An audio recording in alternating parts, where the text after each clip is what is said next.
I read a really interesting account of a Melbourne-based PR consultant today who talked about what I think is this curious sort of cultural exchange that we all pretty much do on a daily basis. And it might seem trivial in some instances, but it's pretty important. And this PR person was talking about the handshake, and they basically said that, well, they've done it so often. And it's part of this woman's business that she's identified pretty much well where people do it wrong and what you read into the characteristics of a good handshake. And I can guarantee you we've all been on the end of memorably bad or awkward handshakes. You know, the weak one, the wet one.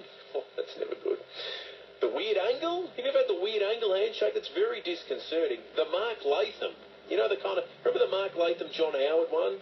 The dominating sort of arrangement? They're not good. They're not good fun. And of course, too, and we were talking about this off air, my next guest and I, shaking hands with a woman. Look, I'm not sure that we blokes get this one right all that often. Gina Brooks is my guest, and she's in the studio, a body language expert. Gina, good afternoon to you. Good afternoon, Will. Thanks for having me. No, I'm delighted to have you in. We actually shook hands, which, given this topic, made me suddenly very nervous about that fact. You know, did we pass the test? Was it okay? It was perfect, Will. It was firm, and it was close, not too close, of course, because that's a big no-no, and you didn't get me off balance with your firm handshake. Yeah, so that's right. fantastic. That's a really good tip. If the person is actually moving on the other end, getting them off balance, it's probably gone a bit too far, too because hard. You're pulling or pushing or something. Exactly. Yeah, okay. Exactly, putting people off. Well, what do we read into the handshake? As a body language expert, what can you see happening there in that exchange? Well, it's the first impression that we're giving, particularly if we're meeting someone new. Adelaide is a networking city, so every day people are going out meeting new people, and the handshake's really the first thing that people come into contact with, together with, of course, the stance, the posture, and the facial expressions that come along with the handshake. So, you know, the handshake as part of the body language gives up to 70% of what the meaning of your interaction will be. Really? Up to 70%? It's huge. And it's all unconscious, of course. We're not interpreting that consciously. We're not looking for it. Yeah. It's just a feeling that we get from that handshake. So we want to make sure that that is firm, it is correct, it's not taking people off balance, and it's not too wet, as you said earlier. That's really disconcerting. Never good, never good. So where does it go wrong for people? What's in your experience, if you're coaching someone, you know, in a body language way, where does it go wrong? Where do people fall short? I think a couple of times. First time is when you're actually greeting the person, you're walking up to them, and you've come across this perfect stance. If the other person's not ready for your handshake, then you normally get a limp one. Is that right? Absolutely. So you catch them unaware? Unaware. Didn't see you coming. So they just do one of those really soft, weird kind of things happen. Exactly. Particularly if they've got food in their mouth at a networking event or they're holding a glass of wine. It's all awkward.